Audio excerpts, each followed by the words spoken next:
আর্জেন্টিনাকে রেফারি সুবিধা দিয়েছে, ডাকাতি করে ম্যাচ জিতেছে এমন সমালোচনা করছে এক পক্ষ। তারা আসলে নিয়মটা জানে তো, নাকি নিয়ম না জেনে যা ইচ্ছে তাই বলছে? চলুন সালারটা কেন ফাউল কল করা হলো না আর আর্জেন্টিনারটা কেন ফাউল ধরা হয়েছিল সেই আলাপে আসা যাক। ছবিটা ভালো করে খেয়াল করুন। সালার পায়ে যখন ধাক্কা লাগছে তার আগেই বল সালার নিয়ন্ত্রণ থেকে দূরে চলে যায়। আবারও বলছি, সালার পায়ে আঘাত করার আগেই বল সালার নিয়ন্ত্রণের বাহিরে। এমন পরিস্থিতিতে ফিফার নিয়মটা স্পষ্ট। ডিফেন্ডার যদি ডিবক্সের মাঝে নিখুঁত টাইমিংয়ে খেলোয়াড়ের শরীর বা পায়ে আঘাত করার আগেই বল স্পর্শ করে ক্লিয়ার করে দেয়, তবে সেটি বৈধ ট্যাকেল।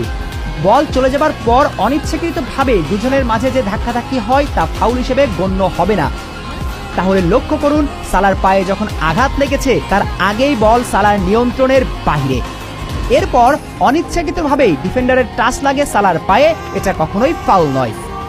এবার আসুন আর্জেন্টিনারটা কেন ফাউল হয়েছিল এই আলাপে। এক্ষেত্রে পরিস্থিতি ছিল পুরোটাই ভিন্ন, কারণ লিসান্দ্রো মার্টিনেজের বল দখল হারানোর পেছনের মূল কারণ ছিল প্রতিপক্ষের ফাউল। আবারও বলছি, লিসান্দ্রো মার্টিনেজকে আঘাত করে বল নিয়ন্ত্রণ নিয়েছিল মিশরের ফুটবলার। এবার নিয়ম কি বলে জানা যাক। কোনো খেলোয়াড়ের পায়ে যখন বলের পূর্ণ নিয়ন্ত্রণ থাকে এবং প্রতিপক্ষের ডিফেন্ডার বল স্পর্শ করার আগেই সেই খেলোয়াড়কে ধাক্কা দেয় বা আঘাত করে বল কেড়ে নেয়, তখন সেটি স্পষ্ট ফাউল। অর্থাৎ আর্জেন্টিনা একেবারে ফুটবলীয় নিয়মেই জিতেছে, তাই এই ম্যাচ নিয়ে অন্যদের কান্নাকাটি করে খুব বেশি লাভবান হওয়া যাবে না।